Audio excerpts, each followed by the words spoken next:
morning, everyone. Thank you very much for your time. It's an honor to be in front of you. Have any of you ever tried to explain to your kids what we do for a living? I know this past summer I had to explain to my 12-year-old, I get paid to spend other people's money, which was good, but then all of a sudden she says, well, can you pay me to spend your money? And it didn't work out too well for me after that. But the truth of the matter is, we as a group of professionals have always struggled with the perception of what we do. If I go back about 10 years ago, 12 years ago, I worked for Staples Supply Chain and Procurement, and someone at a barbecue said, hey, Dave, what do you do for a living? I said, I work in procurement. They looked at me and said, do you buy the office supplies? I said, yeah, I buy all the paper clips and make sure I send back the ones that aren't bent right. Obviously, they didn't necessarily know what procurement did at that point. And what I learned from that was there was a perception that procurement wasn't well known in the organization. It wasn't well known on Main Street. It was perceived as kind of this compliance function, this red tape where you had to go through to get something done. It really came to me about 5 years ago when I was going up the elevator at TripAdvisor with a new president, and she looked at me and said, hey, I used to work with procurement in my old workplace, and it went pretty well. And I said, well, what were some of the things that you really liked about your procurement team? And she said, they got me really good payment terms. And I said, wow, I guess I'm going for Employee of the Year this year if that's all I need to accomplish is payment terms. And then more importantly, when I went forward a couple weeks later and met with one of our senior vice presidents, I realized that there was another perception gap, and that was he went out and he started having a conversation with one of our top suppliers, and that was okay, and it was someone that we had done business with before. And he agreed to pay $1 million for something that hadn't gone through any process, and he went to the supplier and said, hey, listen, at the end of the day, I'm okay with this, but you've got to go over to Dave and his team because they're going to want a bite out of the apple. Now, let me ask you a question. Do I look like I eat apples? I don't eat apples, okay? I eat steak and potatoes. I'm a pork chop, bone-in ribeye, double meat guy. If I'm going to work on something, I'm going for it, right? And so I knew right then and there, after being at TripAdvisor for almost 6 years, having grown an organic business model where I was the first procurement person who came in the door to move all the way up, that there was a perception issue. It wasn't that there was a competency issue, there was a perception. And that was you had to go through procurement and they needed a bite out of the apple. And that was a tough place to be because at the end of the day, that means we're down cycle. And many of us have been working throughout the years to put in technology, to know about what's going on, to control what's going on, to learn about what's going on. But the truth of the matter is if the perception of procurement isn't widely shared, it's very difficult to penetrate into all the different areas of the business. And so what I learned right then and there was I had to make a change. But you have to go back and look a little bit and say, why does procurement need to make a change? What is the issue? We'll go back to internal audit. I was an auditor for many years. Sarbanes-Oxley, Enron, Don Frank, all those types of things, they put a spotlight on internal audit about 15, 20 years ago. And at that moment in time, that group of individuals, I was there, they rose to the occasion. They were talked about at the boardroom. They were in every CFO meeting. They were main stage. And all of a sudden, what happened? It fizzled out. The light, it shifted. It shifted over to black belts. Not the Karate Kid black belt, but the process improvement, Six Sigma, efficiencies. Those folks are still there. I'm not saying that the internal auditors and the process improvement folks aren't there and they're not providing value, but the light changed from internal audit to process improvement, and now it's on top of us today. And it's on top of us today because of many things that we've done great over the years. We're very good at what we do. We're great commercial strategists. We're great negotiators. We're great business enablers. We see everything. Operations, finance, what's working, what's not working, who's talking, who's not talking, what's going on in the business. I'd actually say we have more visibility in the organization than most, including some of our ELT members. And what I realized was I don't need to control everything, and I don't need to own everything. Usually when I say that, someone passes out in the back. I don't need to own everything, and I don't need to control everything. I need to know about everything. And so what I did was I took this position. We talk about supply chain. We talk about trucks, planes, trains, boxes, paper clips. But I truly believe there's a supply chain in every one of our enterprises. Every one of our enterprises has a commercial supply chain. And so what I went on a quest was to build a supply chain for enterprise commercial dealings inside TripAdvisor. Now you have to understand, TripAdvisor is a complex organization. TripAdvisor is tripadvisor.com, best place to get guidance and in-destination information. Second, we have The Fork, which is a great place for you to book online for restaurants and discounts. And my favorite, Viator, where you can get tours and attractions anywhere in the world. So you have 3 distinct brands, all which working independently of each other. A lot of them buy the same project management software, a lot of them don't. A lot of them use similar financial packages, a lot of them don't. The goal with the procurement team was to try to penetrate into those 3 organizations and bring them together. See, our slogan is better together. I always say better together requires working together. And we all know in our organizations, not everyone likes to work together because we all have different metrics and we all have different P&Ls that we have to hit. So my goal was to try to find a way to get as far up funnel as possible. I knew that legal was considered a compliance. I knew that risk management was compliance. I knew internal audit was compliance. It keeps going on. GDPR, security, whatever you want to put in that fabric of getting things through the cycle. At the end of the day, that last final mile, as I call it, it's heavy, it's administrative, it's a lot of checks and balances, a lot of mother may I's. So I knew that if I was going to be in the mother may I business, I wasn't going to last. And so what I was able to do was get in front of our CFO, new CFO a couple years ago, great guy, was able to convince him this was a great idea. He probably thinks it's his idea, that's okay, we got it done, and I'll probably get fired for that comment, but that's all right, it's a joke. But my point is, he was really big behind it. And he really realized that the only way that we as an organization can get ahead is if we know about what's happening before it happens. Think of how many deals that you've done in your career where someone at a senior level told you it was approved, to later find that you spent hours and months and weeks of resources, to then find out the person who was going to sign it had second thoughts, or maybe they wanted to cut the cost, or maybe they didn't really realize that the engineering team actually had to stop what they were doing over here and implement it over here. What I was able to do was get a remit added to the procurement function called Enterprise Commercial Strategy. Very simple, ECS&P, Enterprise Commercial Strategy and Procurement. What does it do? It allows me to go to the top of the funnel. Every single project that comes in from TripAdvisor, The Fork, or Viator has to come in through a ticket system. No ticket, no service. No money, no purchase. It's very simple. 5 questions. What are you doing? Why are you doing it? When are you doing it? What are the dependencies? And what's the ROI? The last one is the hardest. The ROI. No one really knows how to build an ROI business case. I don't think we all went to business school, or some of us didn't, but the truth of the matter is ROI calculations are dependent on how you interpret the value of what you're buying or building. So my job is to get a team of people to help educate people on how to build a 1 or 2 page business case. Bring it to the front lines. Bring it right to the top of the pyramid and sit people down at my table. And I assign the seats. I assign finance, I assign legal, I assign tax, engineering.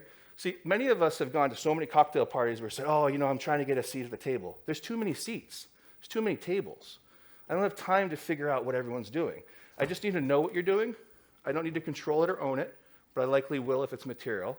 And at the end of the day, what I need to do is get it at the top of the pyramid, top of the funnel, and get it to a point where I can put everyone in a room. We call it the Shark Tank, for those of you who like American TV, my favorite show. And we sit them down, and we have them pitch this idea, which has completely been cleansed. We know there's budget. We know that the engineering folks know about it. And they sit down, and we go through in 30 minutes. We align, we assign, and we execute, so long as everyone's thumbs up. And they all do thumbs up. And we have had projects where people have been thumbs down. Of 10 projects that came in January and February, I'd say half of them went back, and 2 of them came back in again. The other 3 were canceled because people didn't really realize the value or the risks they were taking on, and they didn't understand the complexities downstream.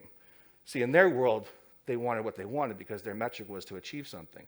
What they didn't realize, there was collateral damage over here on other systems.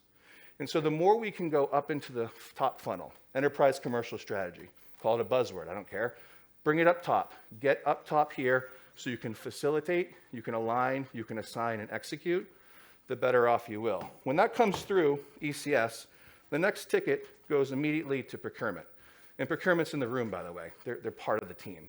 Procurement gets it, and what happens is all of a sudden we assign legal. And this is where the value of this just exploded. I love lawyers, but lawyers frustrate me because they all look at things differently. Risk is different to one lawyer versus another. Some like to lean in here, some people like to lean in there, some people are more commercial, some people are more restrictive, it's okay. I'm probably the same way when I negotiate something. There's no two people that negotiate things the same. But the problem we have is not everything that our in-house counsel does is most meaningful and valuable to them. So what we've done is we've created in our supply chain, remember I'm thinking of this as a supply chain, a flow. It comes in 72 hours. It sits in the queue for in-house counsel. They have the ability to pick it, pull it off, and do the work, or we move it to outside counsel. Best part about outside counsel, they're paid hourly, so you know exactly how many hours they're working. You know exactly what the cost is. And more importantly, you're able to scale up and scale down depending on what you're looking to buy and what you're looking to procure. And so we've reduced our cycle times by 50%. We're constantly getting more and more people coming to the top, and we're getting more and more people to be buying into this. At first, a lot of people thought it would be red tape. A lot of people thought that, it would be mother may I, but our job is to get it to yes. That's the key. Our job is not to say no. Our job is to get it to yes. But when it gets to yes, reduce all of the cycle times down below. And I got to tell you, this is grassroots. This isn't about, putting in big systems. This isn't about, we're a $1 billion company. I mean, we're doing a significant amount of tech stuff. We have thousands of suppliers. We've got a very small team of people who are pumping out serious amounts of quality work. And it's because we're aligned, and we're assigning, and we're executing. So at the end of the day, I'm not saying what I'm telling you is going to resonate 100% to you and your organization. But what I would say is this. If we don't start to move upstream, if we don't start to create our own table and assign people to those seats, we're going to find ourselves in a situation where we're always going to be perceived as the next internal audit, process improvement, and compliance. And I'm not saying those roles are bad, but what I'm saying is if you really truly want to go after value creation, if you truly want to go and be more than what we are today, we've got to find a way to get people to understand that we're not just procurement folks looking to take a bite of the apple. We are people who are truly behind executing top-notch commercial strategy and procurement, best practices. We're there to solve for your operational challenges. And quite frankly, I would say a lot of us in the room are probably the future leaders of COO organizations because what we see and what we go through on a daily basis is some of the best education and life experiences that you could ever ask for, especially when you start to see dissension between groups and you're the only one that has the relationship to bring those fabrics together. So I leave you with just this thought. If we could all just take one thing out of this conversation, it would be this. Don't allow for status quo to be status quo. Be bold and be courageous. Trust but verify what we're trying to do. I pay my employees for their results. I don't pay them for their hours. If someone can get the job done in 4 days, great. But I know that the results they're giving me are much better than if I paid them by the hour. And at the end of the day, it's okay not to own everything. It's okay not to control everything. But the only way you can influence is if you actually know what's going on in the organization and people trust you. And that last part is the biggest one. You have to have trust in the organization. There's a lot of people in procurement who like to win. I don't know what the definition of winning is, but I know this. If I show up in the office in the morning and someone holds the door for me and says, "Good morning, it's nice to see you," I feel like I'm winning because I have some rapport with someone who's actually looking to reach out to me and have a conversation. If I have to chase people down to create a ticket, that's a problem. And I don't. I have 99% adoption.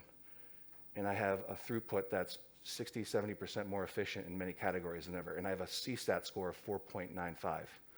So it's working. It's grassroots. It's different. I get it. It's different. Some of you are like, this guy's crazy. What's he talking about? But the truth of the matter is it's not hard, and it just takes a little effort. I know we can do it. I know you can do it. And I look forward to being a peer of yours in the future and helping us all get there. And I want to thank you very much for your time today.